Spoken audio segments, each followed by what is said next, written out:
Jeremiah 49:10. But I have made Esau bare, I have uncovered his secret places, and he shall not be able to hide himself. His seed is spoiled, and his brethren, and his neighbors, and he is not. Call halal Yahweh Shana Shai Ba'Shem Rakakwadash. Double honors unto the apostles and the elders, the elder bishops. Salutations to all my fellow laborers doing this work in truth and sincerity, risking their lives and their freedom to do so now more so than ever.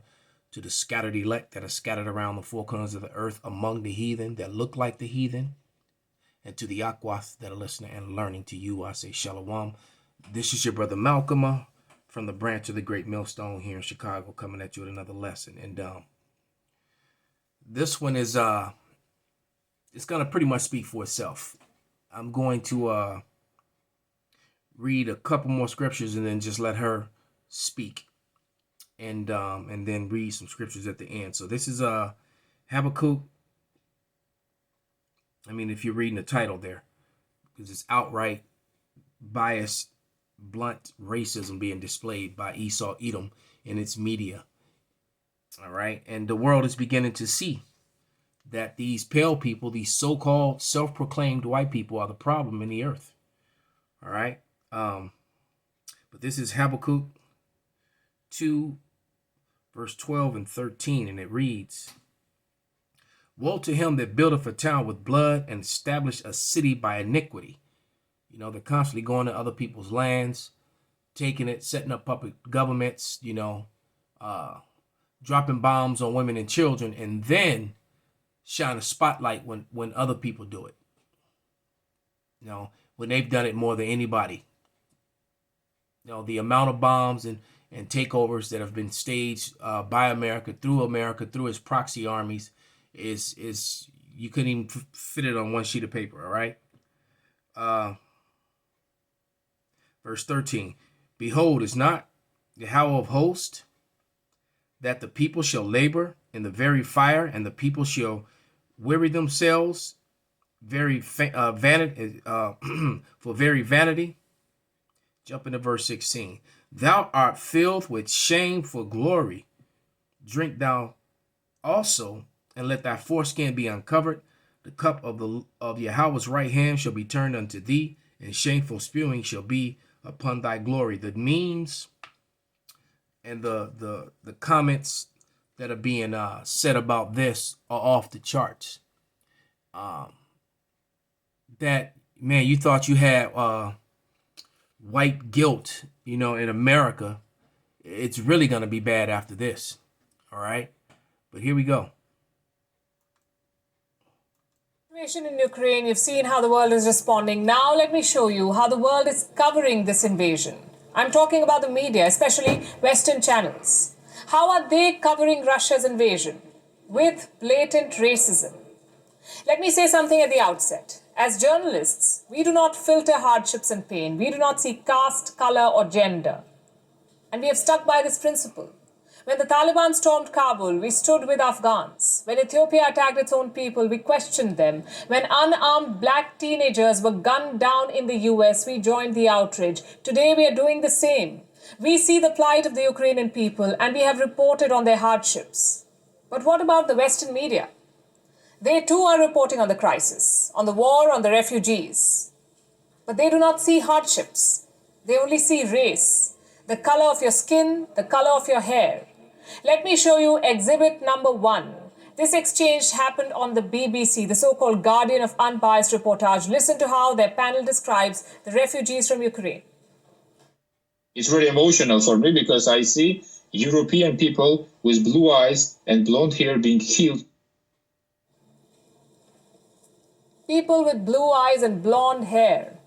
That is why the so-called expert on the BBC is emotional, not because the people are homeless, not because their country is being invaded, but because their hair is blonde.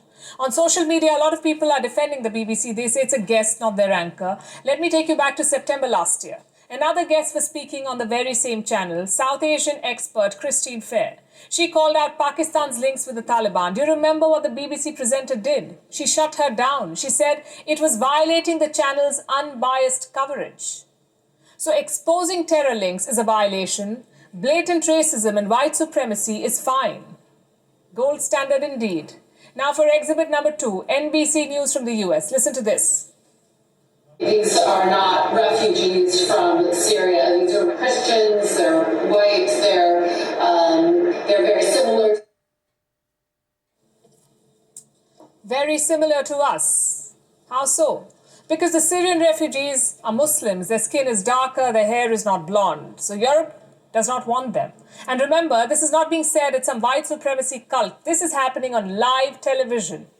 Exhibit number 3, CBS News, another American broadcaster. Their reporter is appalled by the war, not because there is death and destruction, but because it is happening in Europe. Like Iraq or Afghanistan, this is a relatively civilized, relatively European city where you wouldn't expect that or hope that it's going to happen. So Iraq and Afghanistan are uncivilized countries. Their people are uncultured. Their regimes are irresponsible. So they deserve war. They deserve hundreds of bombs and years of occupation. What about Ukraine? According to CBS, no. Ukraine does not deserve war or hardships because Ukraine is civilized. And now for the final exhibit. This one is not from the West. It is from Al Jazeera in Qatar. This anchor simply cannot comprehend the idea of European refugees. What's compelling is just looking at them, the way they're dressed. These are prosperous, I'm loath to use the expression, these are prosperous middle-class people. These are not obviously refugees trying to get away from areas in the Middle East that are... This is utterly and totally disgusting.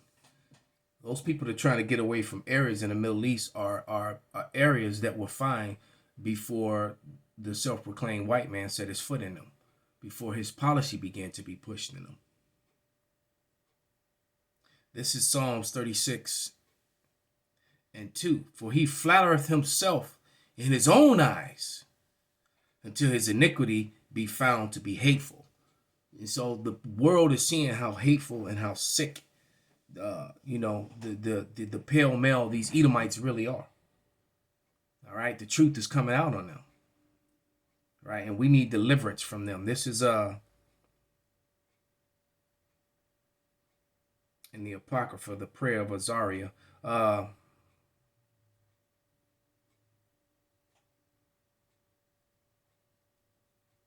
hold on. Scratch that. Salaki on that. They need me to. Why that was written there. Oh yeah, Revelation. Here's where we go. This is the end result. This is where we're going.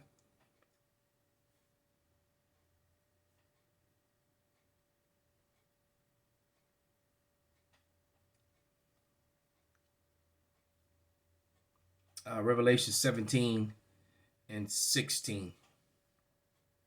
And it reads, and the 10 horns which thou sawest upon the beast shall hate the whore, and shall make her desolate and naked, and shall eat her flesh and burn her with fire. And that's where we're headed. Those arrows are going to fly. Complete and total, utter destruction with fire, because the Western powers are falling apart. And though they be hateful toward anyone with melanin, especially the Israelites, they hate each other as well. I once heard someone say that if the so-called white man was to get rid of all the other people on the planet, then a war would break out between blondes, brunettes, and redheads. All right, so with that,